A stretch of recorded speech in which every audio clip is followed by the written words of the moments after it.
Because what you don't know about energy can kill you. Here's Alex Epstein. Hey everyone, this is Alex Epstein, host of Power Hour.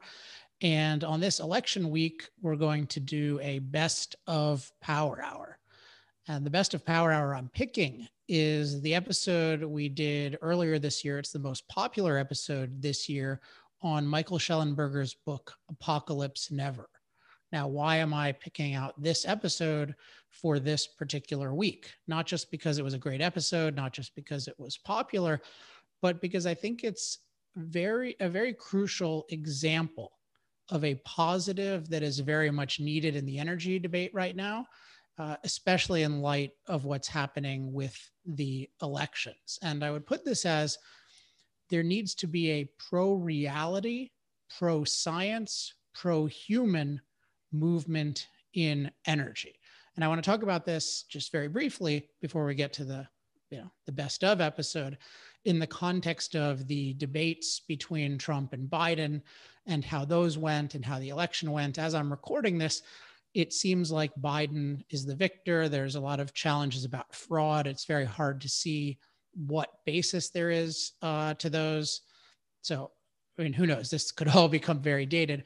But what I'm going to focus on, I don't think will be dated no matter who wins, which is that if you look at how the debates went over fossil fuels and how this relative support for the different candidates went, I think there's very promising evidence that a pro-reality, pro-science, pro-human support of fossil fuels would win a big following. So if you look at President Trump's support, notice that toward the end of the election, he made energy an issue, particularly Biden's talking about transitioning away from the oil industry, the whole issue of fracking. Biden felt the need to run away from that. Kamala Harris felt the need to say, like, Joe Biden will not ban fracking. That is a fact. And you saw this whole, retreat away from being anti-fossil fuels. And you saw some significant pro-fossil fuel sentiment among Republicans, including on the episode recently I did with Sean Steffi of the Boilermakers. You could see that was someone who's very enthusiastic and who had decided to support the Republicans on pro-fossil fuel grounds. So it was really interesting to see. And I think probably my work has influenced this. I'm almost certain it has to some extent a certain confidence in advocating fossil fuels as a good thing. I think that's something you didn't see certainly 8 years ago when President Obama was elected, or when he was elected the second time, or even 12 years ago when he was elected the first time. So there's a promising thing there.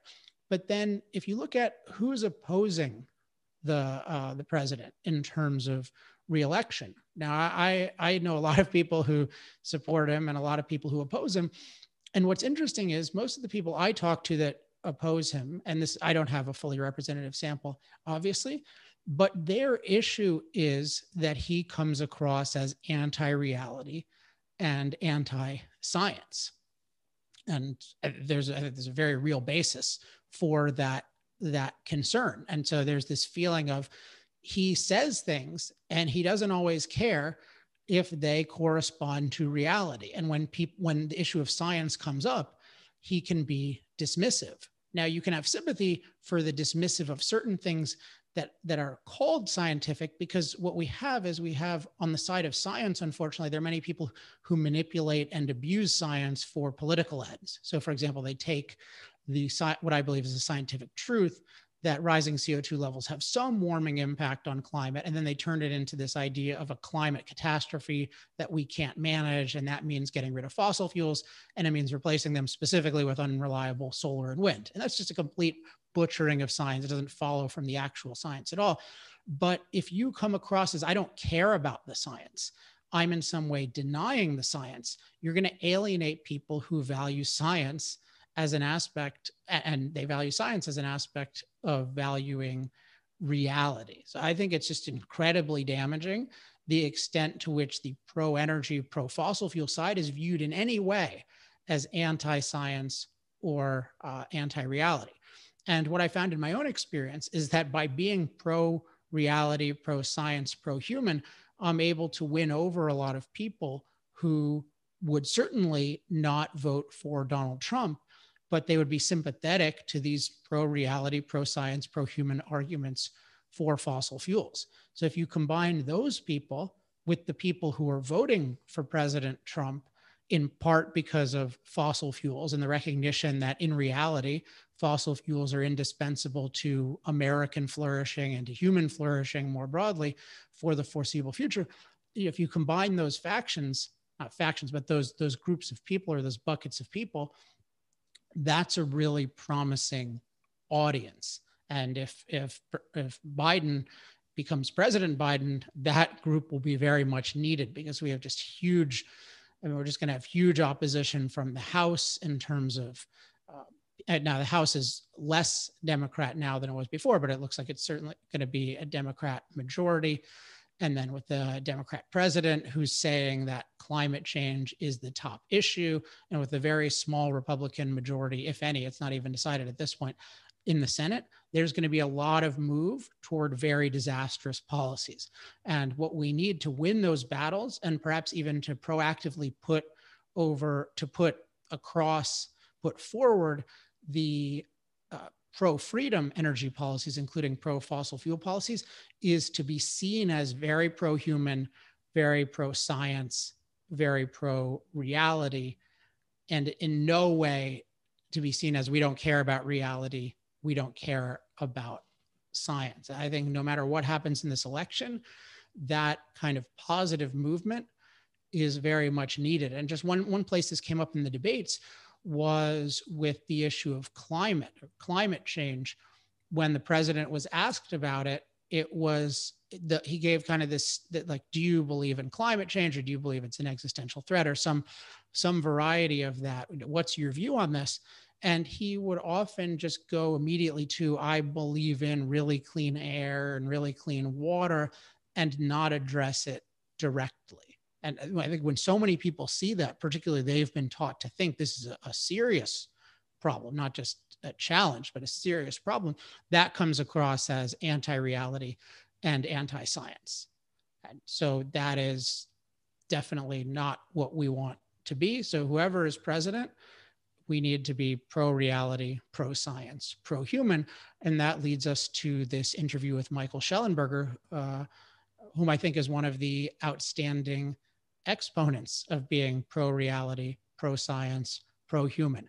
Now, I am not so privately agitating Shellenberger to run for governor again. He ran a couple of years ago and lost, but he wasn't very well known. Governor of California, I should say. We so need a new governor here. I think Shellenberger would be great. I want to do anything I can to raise his profile and to promote him. But really, the reason I'm sharing this episode this week is I think he epitomizes what a rational energy movement needs to be. And again, I keep saying, but I just want to keep emphasizing pro-reality, pro-science, pro-human.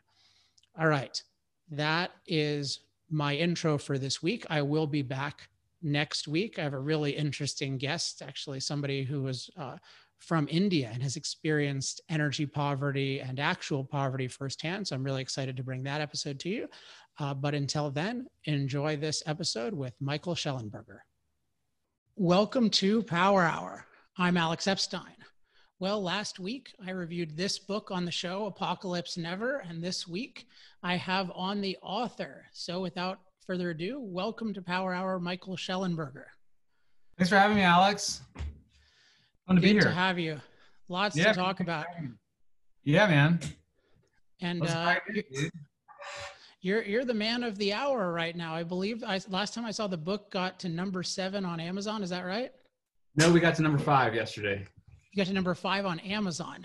Yeah. That's unbelievable. Well, so just so that people know who haven't followed the podcast yet, can you just give us a quick overview of the book? Sure. So this is a book I've been working on for a really long time. It's in some ways, it's the bookend to Death of Environmentalism, which I wrote 15 years ago. And the book is really comprised of 3 things. First part is a debunking of common environmental myths on everything from climate change to deforestation to plastics, species extinctions. The second part is on how humans save nature, how we actually save nature in the real world, as opposed to our fantasies about it. And then the third part of the book is why, if environmental problems are real and serious, but not the end of the world, we came to view them as apocalyptic. Great. Well, I wrote down a list of some of the claims you make in the book. And so let's see, where are these? Well, so you have things like, you talk about like we're not going through a sixth extinction. Like the world already grows even more than enough food. And even as it gets hotter, we'll be able to grow more food. Right. Places like the Netherlands thrive even below sea level. And so what I want to ask you first is, I mean, from what people get from the book and from what I know of your history, like this is probably the last thing that you were expecting to be writing 30 years ago. Is that right? Like if someone had told you 30 years ago to be writing this book? Yeah. Yeah, for sure. I mean, I've been an environmentalist for 33 years. I dated back to when I threw a fundraiser for Rainforest Action Network on my 16th birthday. And I've been an environmentalist ever since. But yeah, I mean, really, I've written my more moderate view on climate change. I did write about that more like 5 or 10 years ago. And then it just didn't feel like it didn't really feel like it mattered. And so last year was like just uniquely crazy on climate change. And people were saying things like billions of people are going to die and the earth is dying. And I just got fed up with it. And I was like, I just got to write something that is not a polemic and is not a manifesto, but is actually a really evidence-based takedown of the myths. So that's kind of what motivated me to do it. So I want to go a little bit back in history, because I think your development is really, really interesting. So I mean, and I don't, we've only met in person once, and I've had you once on the podcast. So I've read probably almost all of your modern stuff, so I know as much as that. But I mean, there's at least, I see at least 3 major points in your development, although there are probably more. Because I mean, one is definitely maybe 4, because you talk about you were kind of a pretty, I don't know, hardcore environmentalist, but you were at least, organizing parties for the Rainforest Action Network when you were 16. That's a funny story. Right. But you definitely have like a clear moments in time where you're a renewables activist in terms of at least helping raise. And then there's this transition from being renewables activist to being this huge champion of nuclear. And then there's this other, I don't think of it as I don't know if it's a private change, but I know it's a public change in terms of you're challenging what you're calling climate alarmism. But first, I want to start out with the renewables to nuclear. How did that happen? Yeah, so, I think the first big shift was sort of just saying, look, we'll solve climate change with technological change, with the energy transition. Like, it's not going to be by everybody becoming poorer. That's not how it's going to happen. We're going to deal with climate change by just switching to power sources that don't produce carbon emissions. So that was like the first big thing. And then it was like, once I was on board with that, it wasn't as hard to be like, okay, maybe you do need nuclear. And then it was just becoming disenchanted with renewables. It was really the land use impacts and the environmental impacts of renewables. So, you and your listeners know, I don't need to tell you guys, but, 400 times more land on average for solar and wind farms than you need for natural gas or nuclear plants. Of course, it's completely unreliable. By the way, did you see you got yourself a little section? I gave you a little section headline. Unreliable. Unreliable. Oh, yeah, I'm glad. I credit you. I don't know if you wrote that, but I did, but I didn't know that you credited me. Where did you credit me? I didn't credit you. I just stole it from you. That's fine. I'm crediting you now. No, I was just saying, I mean, I was unreliable. I know. I was so happy when I saw that, because I've wanted that to get wider use. Yeah, it's great. So yeah, I mean, so it was all that. And then Stuart Brand in 2009 came out and said, we got to have nuclear. He gave a great TED talk on sort of cities and nuclear and GMOs. I was convinced. I mean, honestly, I had to do one more thing, which was to read the World Health Organization reports on Chernobyl. And then you read those and you just go, oh, this is not what I thought, just far fewer deaths. And in fact, I go through in my book, there's even fewer deaths than I thought from reading the World Health Organization reports. So that, and then it was really a process of just getting kind of myself set up, and, my donors were all pro renewables, all my friends. So it's a very awkward period of time where we kind of were like, yeah, nuclear and renewables together, but it never made any sense to me. I mean, once you have nuclear, you're kind of like, well, why would you want to go add all this garbage energy to your grid? It doesn't make any sense. Like, why would you, people are like, we have to have a mix. Why? Like, there's no technical reason that you would need. And when we looked at France 75% nuclear, when they start to reduce the amount of electricity from nuclear to add renewables to appease the sun and wind gods, then they have to integrate more natural gas, and the carbon intensity of their electricity goes up. So not only do you not need renewables, it actually is worse for the environment, not just land use, but also carbon emissions, if you care about that. So that was the big thing. And then it's been hard. I've basically had two separate losses of friends and donors. One was on first just embracing nuclear, and the second has just been being like, we don't need renewables, and why are we lying about this anyway? It's basically the left. Basically what it is that, there's pro-nuclear progressives who want to maintain the coalition with the radical left that's anti-nuclear and pro-renewables. And so I think they have a case of battered wife syndrome, so they go, oh, well, we have to be for renewables, even though they all know better that we don't need renewables. And they know perfectly well that renewables are what we used in pre-industrial civilization, that renewables cannot power an industrial civilization, that their power densities are too low. They know about Václav Smil, they know about Jesse Ausubel. As you know, Jesse Ausubel's a character in the book. Václav is more in the footnotes, but they know all this. And then there's just this kind of, but for political reasons, we have to be pro renewables.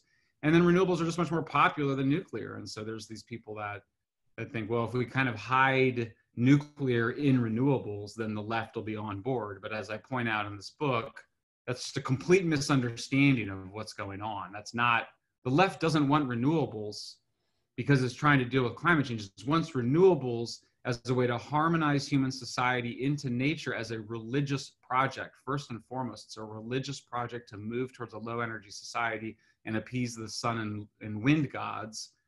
It's not about climate change, right? That's kind of the big, I'm probably spoiling the book for people, but that's kind of the big. Yeah. I wouldn't worry about that. So okay.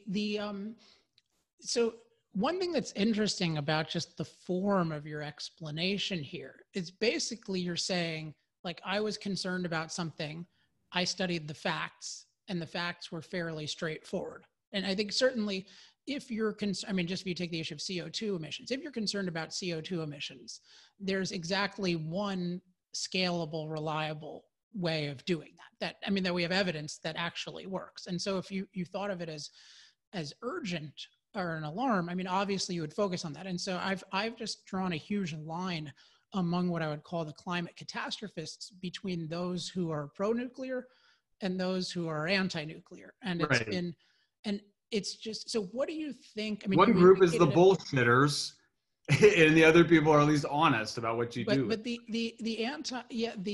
pro-nuclear is so small. That's part of what's interesting about it. Like Hansen and Emanuel put out that letter several years ago about nuclear. They just got torn up by all the environmental organizations. So what is it about, like, you just seem to be moved by facts. Why is it that particularly just these facts, we can talk about climate in a minute, but just the facts about renewables versus nuclear, why is it that the whole environmental movement won't see these facts? Yeah, so the last 3 chapters, I go through the reasons why apocalyptic environmentalists, who you would expect to be the most pro-nuclear, are the most anti-nuclear people. And I basically look at 3 different factors: money, power, and religion. And so we can do each of them, but basically you get to the religion part. And my view is that the money and the power are almost more in service of the religion rather than the other way around. In other words, people are always like on Twitter, they kind of go, are they faking it? Is it a conspiracy? to make money and whatever. And it's like, no, it's sort of worse than that. It's that these people are in the grip of bad religion and they have no idea. They think that they're atheists. They think they're secular. They think they don't have a God. And in fact, it's not, I'm very careful in this book. Like it's a cold take. It's a very cold take. It's the opposite of Twitter, right? So you spend a lot of time on this. I spent a lot of time on this book, and a lot of the sources are just right. So I source this claim that environmentalism is a religion, that its adherents are people who think they're atheists. This is all in the scholarly research literature. And then where it kind of comes to is that it turns out that really there's good evidence that we all need to believe that some part of our lives will live on after we die. This is this amazing work on the denial of death. And the idea is that we, as humans, unlike other animals, we're aware that we die from a very young age. 4 or 5-year-old kids, they figure it out. But it's so terrifying, the idea of dying, as it should be. If it weren't, then we wouldn't, thrive. That we have to push it into our unconscious, and then we construct a story of ourselves and our lives as having some cosmic significance. And for most people, a lot of people, it's just having grandkids. My grandkids are going to carry on and be like me in some way, or you might write a book, or you might try to save the world or whatever. But there's a heroism that's actually part of just being a healthy, some faith, some belief, and some heroism. That's all kind of part of just being a healthy person. But that if you're blind to it, if you don't think that's what you're doing, if you're just like, no, I'm just saving the planet, gosh, it has nothing to do with me needing to feel like my life is significant or I need to have some belief, then it leads you into some really dark and disturbing places. And so I argue that people are in the grip of something. I mean, it was funny because obviously it's not just on the environment right now, right? I mean, I was listening to John McWhorter, who's like my favorite thinker on race issues. And he's like, I'm going to my next book's going to be about anti-racism as religion. And I was like, I just wrote that. I just wrote about that. It's all about the environment. And I emailed him because I know him. I've known him for like 15 years. And I was like, John, I've just done this on the environment. And he's like, yeah, it's the same thing. It's like secular people constructing a religion to give their lives great significance and meaning, and to construct themselves as heroes. And to some extent, like I go, it's kind of natural. Like we all have that need, but it's when you're so blind to your own, your own psychological needs, so to speak, that it leads people to behaving in really bad ways. So so I mean, I'm my background's philosophy, so I'm very inclined to the view that the religious / philosophical is fundamental. Usually people think of it as the desire for power or the desire for money, but I think of it more as like the religion sets the values and it determines who gets status, and then power and money like follow that. But there's a question of why is it going that way in the first place? You got it. Yeah, I'm in 100% agreement with you. I think that's exactly how it works. And, it's a problem. I mean, this is, of course, Friedrich Nietzsche predicts this. He says, everybody says they're Christian, but they're certainly not acting as though they're going to be judged after death because they're sinning so much. So I'm Christian, but I keep sinning. So if you're doing that, you don't really believe in God. And Nietzsche said, this is all going to fall apart. Science has just been too devastating to Judeo-Christianity, came out of Judeo-Christianity, now it's devastating to it. And he said, the world's going to just be, it was like apocalyptic. Nietzsche was like, it's all going to just fall apart. And within, 20 years after his death, we have World War I, and then we have the rise of fascism, and then we have the rise of communism. And you get these big religions as supposedly secular religions, as ideologies. And then you get into, by the time you get to World War II, there's this brief hope, that everyone's like, well, maybe we got beyond all that crazy totalitarian stuff and we can all just be liberal. But over time, you see immediately socialism transforms itself into environmentalism by in an unholy marriage with Malthusianism. And then you get modern day environmentalism, and it's only gotten more extreme and crazy over the last several decades. I mean, it was pretty darn crazy to begin with, but that movement overthrows this really humanistic conservation movement. which was like, yeah, we should have wealth and prosperity and flourishing, to use your lovely word. And we should also have mountain gorillas and yellow-eyed penguins and whooping cranes and amazing species. And we don't, it's not because if we don't have whooping cranes, human civilization collapses. That's obviously bullshit. But that's what that's what the Malthusian environmentalists have been saying.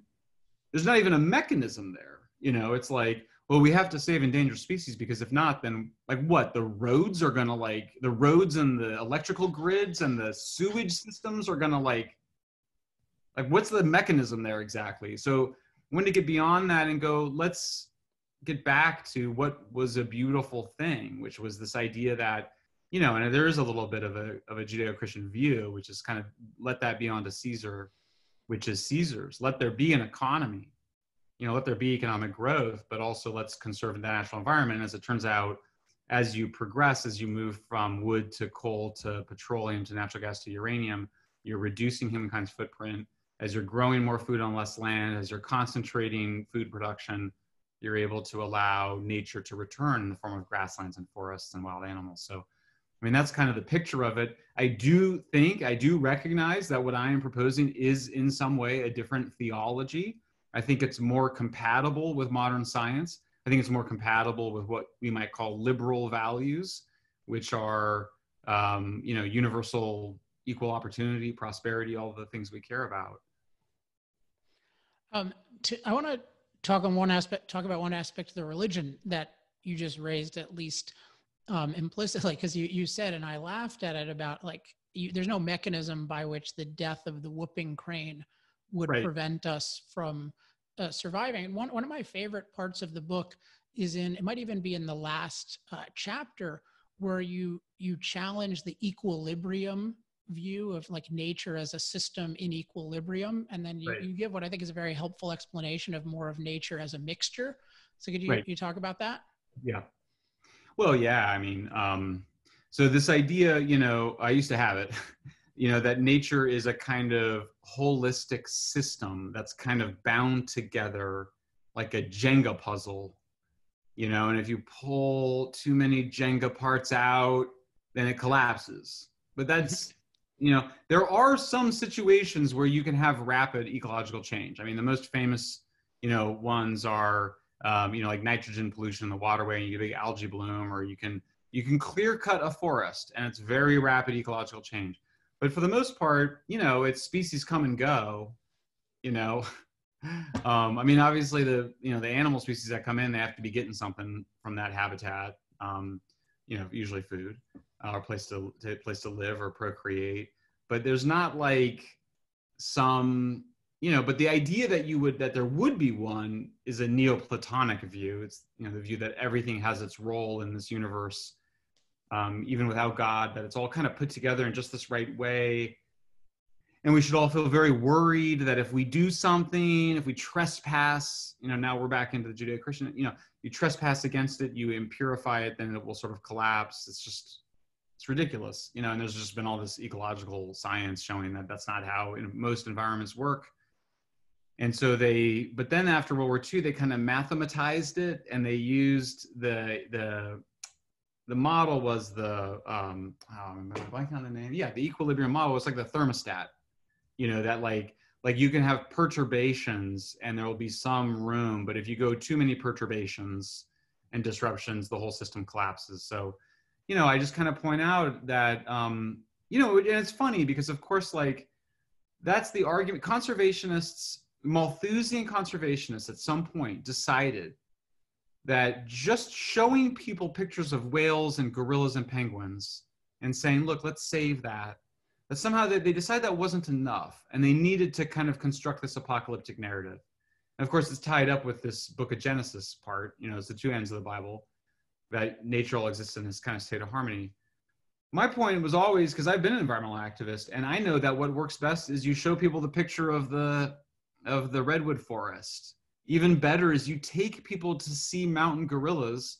If you see mountain gorillas, you are after that a mountain gorilla activist. It doesn't matter. You would have to be made of stone to be with mountain gorillas in the wild It's one of the peak spiritual experiences of my life, most people's lives. If you go there, you will fight like crazy to save mountain gorillas. That's why they're in the book, right? It's like everybody's favorite wildlife experience. You don't need to tell people that the world's going to end if they make the mountain gorillas extinct. That's just bizarre. Just show them pictures of the mountain gorillas. Everybody wants to save mountain gorillas. I think they worry, they go, well, but nobody wants to save the insects or whatever. But even there, you usually find a better way to save places. So anyway, that's where that comes from. I probably said too much already. No, that's really interesting. So we talked about, your transition to being a nuclear advocate, and that's, I came to know you and become a fan of yours, because you were very passionate about nuclear and telling the truth about that. And then B, you had these unusually rational views in terms of environmental philosophy. You had Love Your Monsters and the Eco-Modernist Manifesto. And within that, it was clear, reading between the lines, sometimes reading the lines, that you weren't a climate catastrophist. That is, you didn't think that, you yourself didn't think the world was going to end because of rising CO2 levels, even if you thought it would be better not for them to rise as fast as they are, whatever your view was. But you had this article the other day, and the title was something like, on behalf of environmentalists, I apologize for the climate scare, which is, man, talk about a title. I mean, that highly triggering, it turned out. Oh my God. So I want to talk about the reaction to that in a minute, but I just want to talk about I'm curious, your trajectory of your thinking about the issue, but then also your decision to talk publicly about it. Because I was thrilled last year when you started writing these Forbes articles challenging climate catastrophe. I was like, oh, this is great. He's like, this would be so good if there were more what you would call environmental humanists who believe CO2 has a warming influence, but are saying this isn't a catastrophic thing and can put it in context. But almost no one has I know that a lot of people believe that of the nuclear advocates, because I've talked to them, but most of them say like, oh, you, Alex, can say that, but I can't say that. So like, what changed your thinking, and then what changed your action? Yeah, I mean, in a nutshell, it was that last year just got too crazy. I mean, it just got crazy. Extinction Rebellion, Greta Thunberg, the things, I mean, they were the things that they were saying, the things that scientists were saying, it got too crazy. I was working on a book about nuclear already. Nobody wanted it. I loved this thing I was working on, but nobody wanted it. And finally, one of the editors was like, "Do you want to do a book on the environment?" And I was kind of like, yeah, I do. I do want to do a book about the environment. And, my daughter's 14. She's fine because I talked to her about what the science actually says. But, I interviewed her friends over Zoom recently, and they're all terrified. Of course they are. 1 out of 5 British children have nightmares about climate change. Of course. And I think I'm a little bit older than you, but, when I was a kid in the late 80s, they had this terrifying movie about nuclear war called The Day After. I had nightmares about that. And I just remember being like, do we really have to terrorize each new generation of children about apocalypse? Is that really necessary?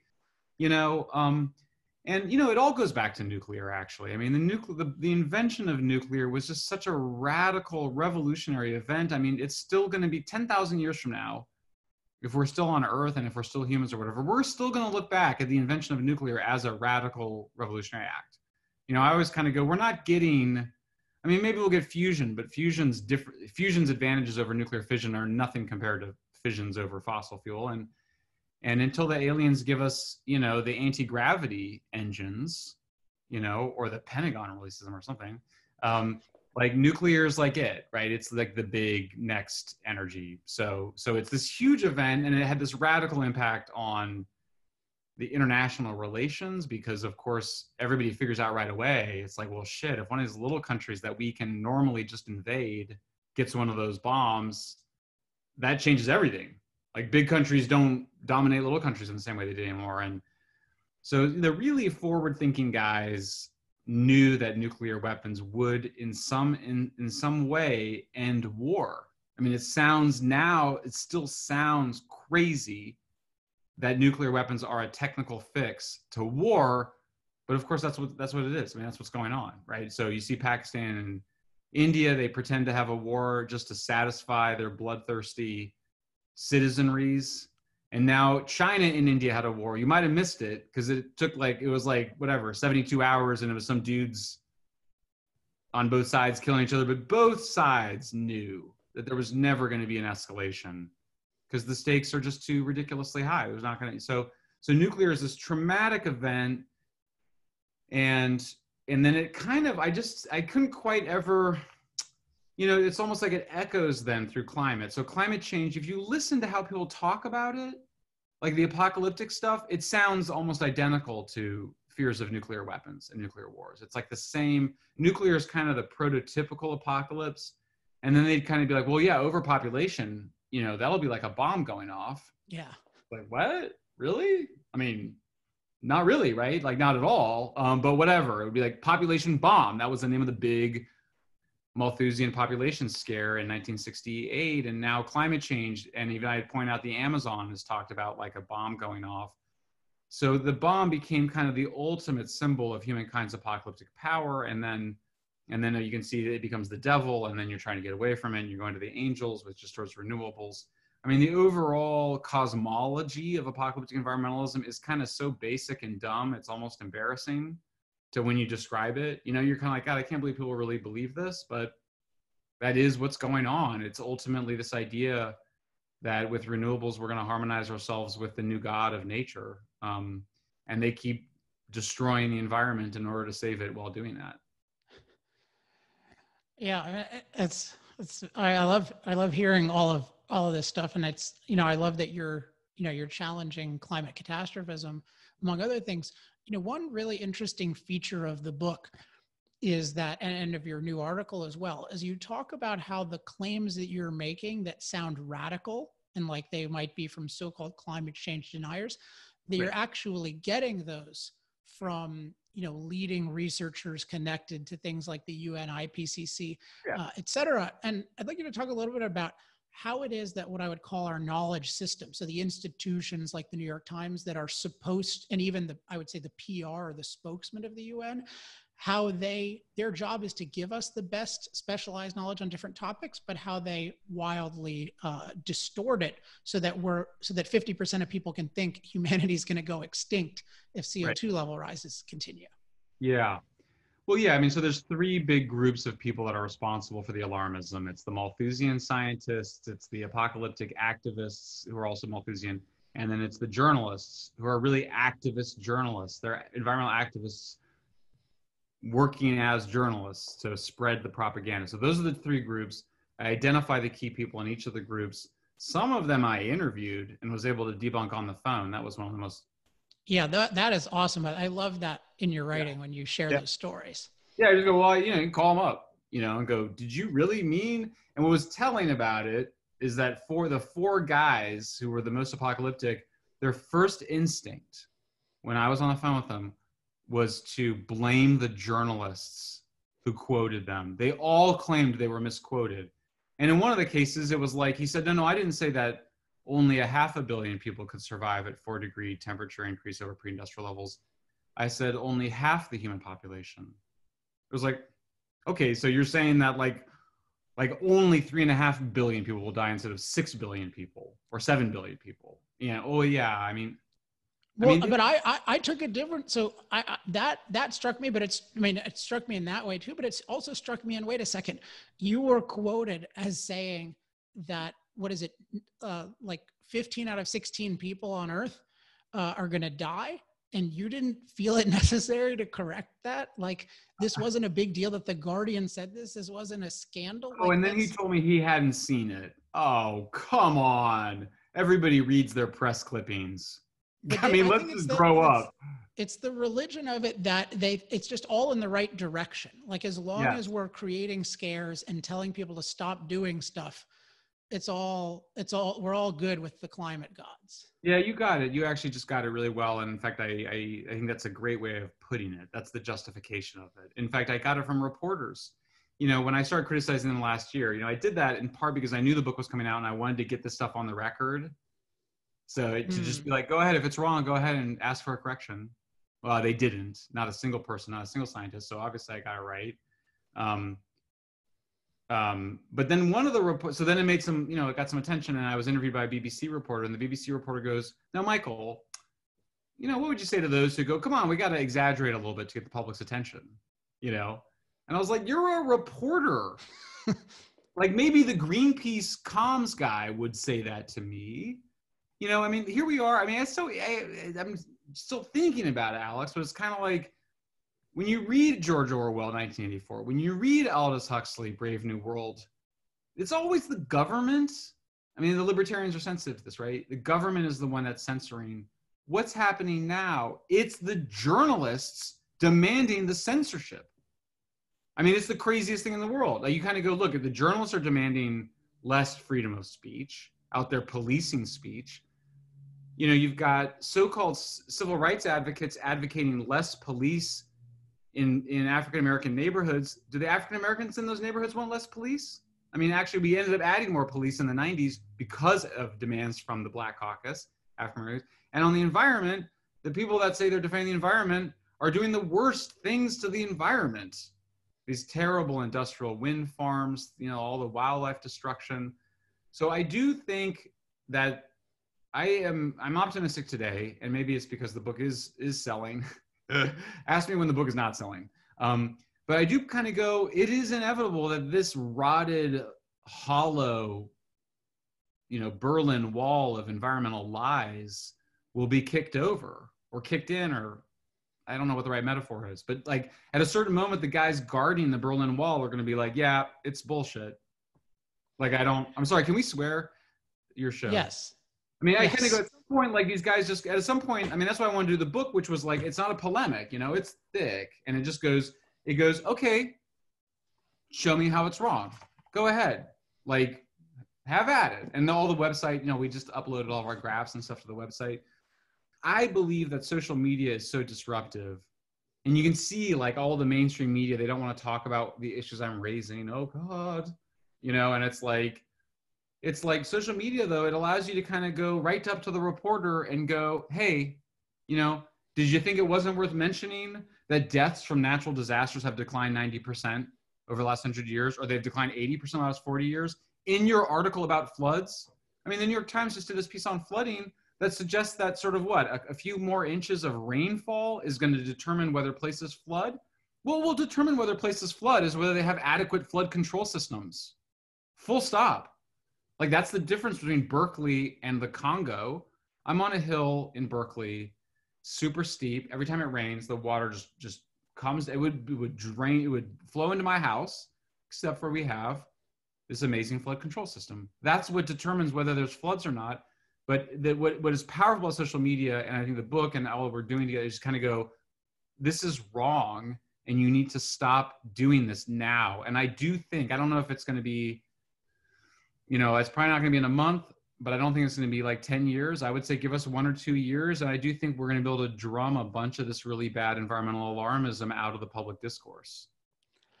And I think one reason why you'll be successful is, you really focus on offering a positive alternative. You talk at the end about environmental humanism and nature and prosperity for all. And part of what you're doing is you're owning all the values that the modern environmental movement claims to care about, but actually doesn't care about. And as evidence, they don't care about it. If you just take the issue of floods, what they do is they bring up something like endangerment from floods if it validates their religion. That is, if it shows that, if you emit CO2, something bad is going to happen. Because if you actually cared about protecting people from floods, you could never say the solution is we're going to get everyone to stop using fossil fuels, otherwise you're screwed. Because that's not going to happen. Even if you wanted it to happen, even if you could convince America, you would actually protect them from the damn flood. Of course. But you actually you're actually able to say, no, I care about people being protected from floods, and I care about them being able to enjoy nature. And so you can have everything you think you're getting from the anti-human environmental movement, but you can have it with human beings actually being prosperous and being able to. The only way to have it. It's the only way to have it. It's the only way to have it. There's no if everybody became a lot poorer, the effect on the natural environment would be disastrous. Disastrous, right? It's like, one of my favorite countries right now is the Netherlands. I don't know if you've ever spent time there. I love it. It just, I've never been. oh, you fly. Well, one morning we flew out of the airport like at dawn, and you look down and it's like all these greenhouses are lit up. It's got like this incredible, they're like German efficiency, but the Dutch are just, they're nicer as well. But anyway, it's like you kind of go, that is like a rich country is reducing the footprint of its farming, which is our biggest environmental impact, right? Is farming. So they're reducing their impact. Wealth and prosperity are what protect the environment. This idea that wealth and prosperity are the drivers of environmental destruction is the most heinous lie. There's nothing, as I document in the book, it's like when you're dependent on wood for fuel, you're competing with the mountain gorillas for habitat. You're basically taking their habitat and using it for energy. Is you give them, if they have liquid petroleum gas, which is what they use in most poor and developing countries because they don't have the full natural gas hookups, they stop using wood. Forests grow back. That's the big lesson from it. You obviously understand this really well. You've written about the moral case for fossil fuels. Absolutely moral case. In some ways, this is almost, I write the environmental case for fossil fuels, in the first few chapters of this book. Yeah, I'm really enthusiastic about the book, and I'm really enthusiastic about the reception. So I'm curious about the reception so far, including what has happened with your latest article. But in particular, I want to know, what good reception are you getting from people who are having their minds opened, and then what kind of resistance are you getting from what I would call the anti-human environmental movement? It's amazing, actually. I'm surprised at how positive it's been. A lot of nice emails. I've a lot of nice social media interactions. The book is selling. It's now going to be translated. So really rewarding and relieving, because the worst thing would be to write and nobody reads it. I'm in the process of before I was talking to you, I was very mad because two reporters in Australia are coming after me hard in this really unethical way. They're both accusing me of all sorts of terrible nonsense. It's all bullshit. And they keep kind of trying not to interview me. They keep finding ways not to actually interview me. Much easier to demonize someone you don't talk to. So I'm about to send the letter to their editors, to their bosses, saying this is a complete violation of your own code of ethics. So again, who are the ones that are trying to repress information and dismiss by delegitimizing and doing character assassination? It's the environmental journalists, and it's the apocalyptic scientists. I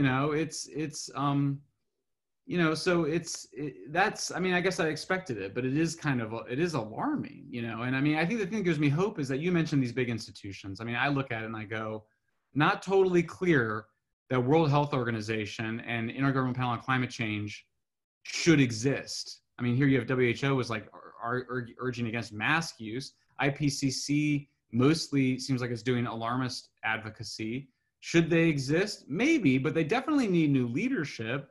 And similarly, the news media, the New York Times doesn't even pretend to be an objective source anymore. The Washington Post doesn't even pretend to be an objective information source. And so these institutions are losing their credibility and trust. And on the one hand, that creates a really crazy political environment like the one we live in. On the other hand, it gives me some hope that once kind of people get their heads screwed on right and those institutions get new leaders, that we could start to see a greater moderation and a more tempered tone in terms of not just environmental issues, but all these things that we care about. God, who doesn't want to see cops be better at their jobs? Who doesn't, right, want to protect the natural environment? These things that have become supposedly, so polarized, it's polarized by the radical left, which doesn't want solutions. It wants, really wants chaos and destruction and nihilism, as I described at the end of this book. It's really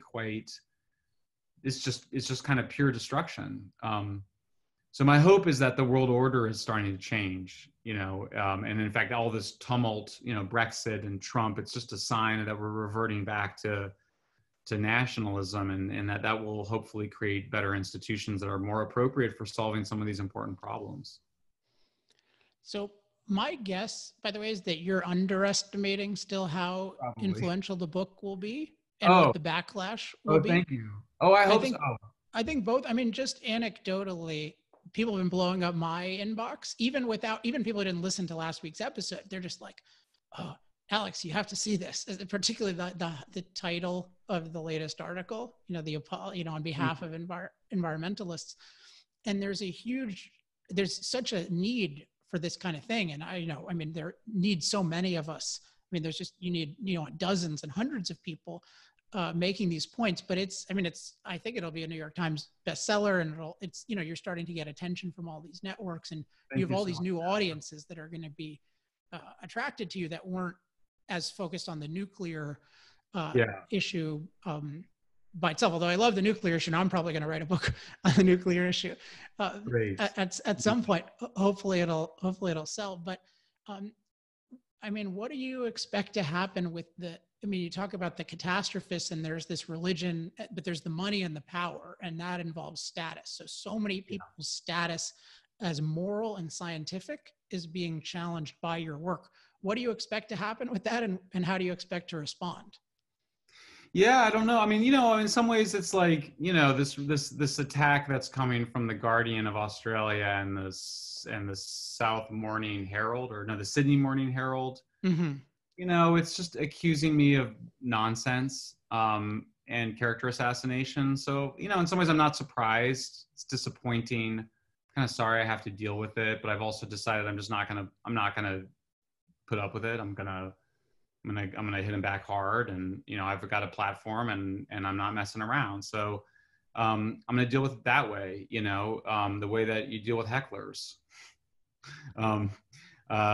Because one of the characters in the book, who's just one of the most beautiful people I know, Roger Pelkey Jr., who is the expert on climate change and disasters, and he was just absolutely defamed and just so badly treated. And I feel guilty that I didn't do anything because I was such a wimp.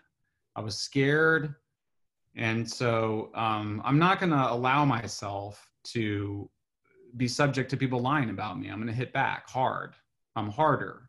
So that's the first thing. But the second thing is, look, I'm talking to a lot of conservatives or a lot of libertarians, people on the right, and I've been enjoying it. I talked to a Christian broadcaster yesterday for like an hour, and we just want to talk about God, and I was like, all right, let's talk about God and religion, and and I have to say it was a really sweet conversation. And so I got this advice like 15 years ago from a friend who was just like, pay attention to the people who are drawn to you and not just to the people who are angry at you. And I've tried to do that over the years, but in some ways I don't know that I've done a very good job. And so this time, I talk to everybody, the Heartland guys and just anybody that wants to talk to me, I'm going to talk to them, pretty much, because I'm just eager to have the conversation. And I've got some hope that it is going to bring a little bit more sanity. My view, by the way, as the liberal friend to conservatives on this issue, is that when conservatives kind of do two things, basically express their love of nature, which I know they love nature. They have these, it's just obvious. There's a lot of conservation activities by conservatives, but also I think move away from kind of the outright climate denial, where it's sort of like it's all because of sunspots or, cyclical warming, which I just don't think is very scientific, but I also think has been a kind of a distraction. I think once those two things happen, then conservatives are going to be in a position to challenge the radical left.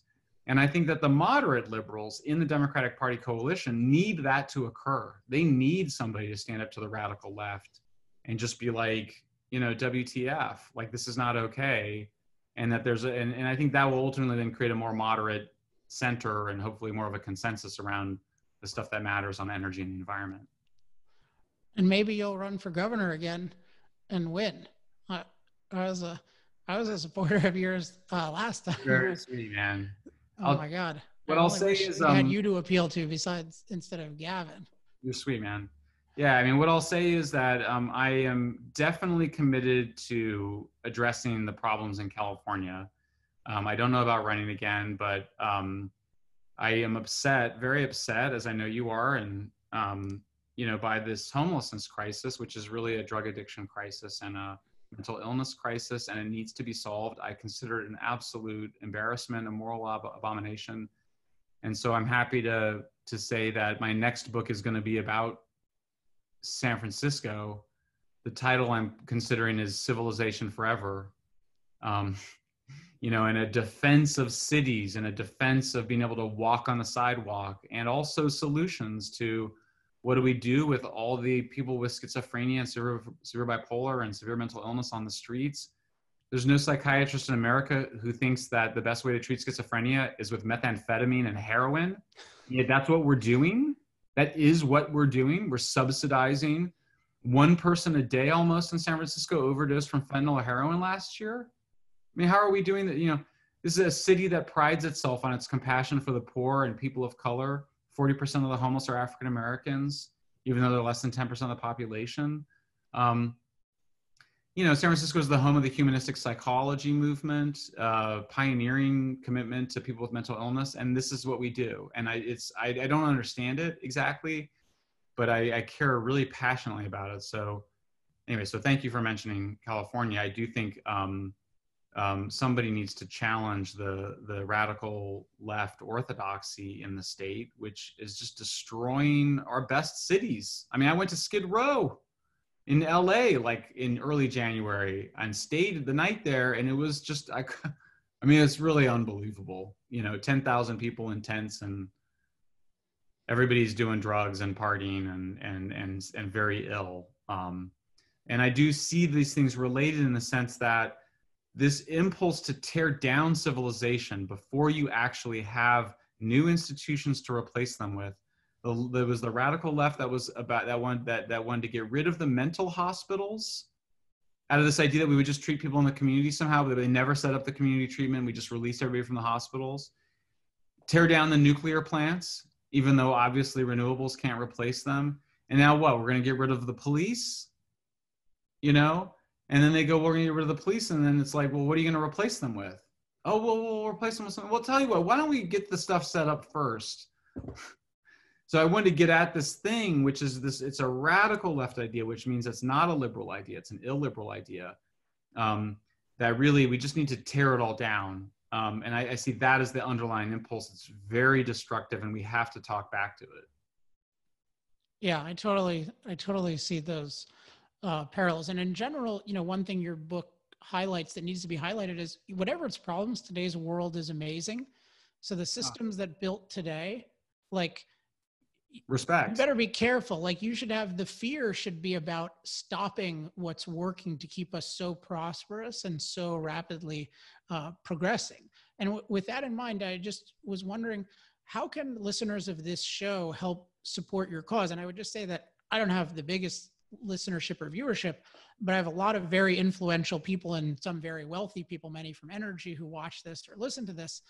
And so, yeah, tell them what they should do and how they can advance this, because I think it's in every humanist's interest that this book and you become really big right now. And I really believe in the power of individuals.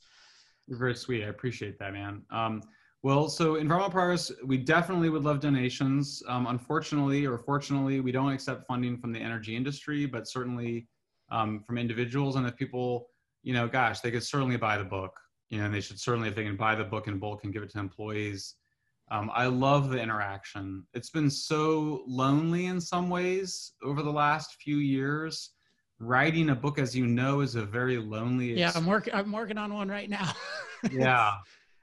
I'm ambivalent about writing another one. It's so lonely. And so I'm just enjoying being able to talk to people about it. And it's just such a rewarding experience. So please invite me to come and talk and buy the book, man, and spread it around. I mean, I definitely felt like after that book came out, I was like, there was a part of me, I was so exhausted. It was like postpartum depression, and it was like, it's not mine anymore.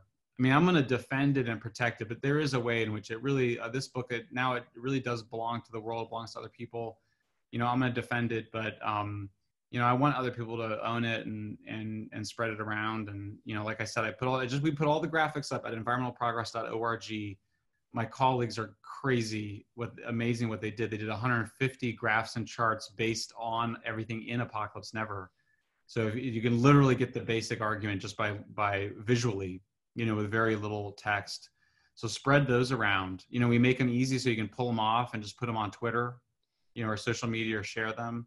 But those were all great things. And of course, they should keep supporting you because you've been such an important voice in talking about the morality here. I mean, what your book did is it really, I was gonna call chapter 6 the moral case for fossil fuels, but you had already gotten there, man. So we called it. I had 2 chapters on fossil fuels. One's on sweatshops, ostensibly, and then the other one is on how we save the whales. But I think what you've been doing, Alex, is so important to talk about the moral purpose of it all, because I do think that the kind of people that have been trying to debunk the myths on this stuff have been a little bit more narrow STEM types.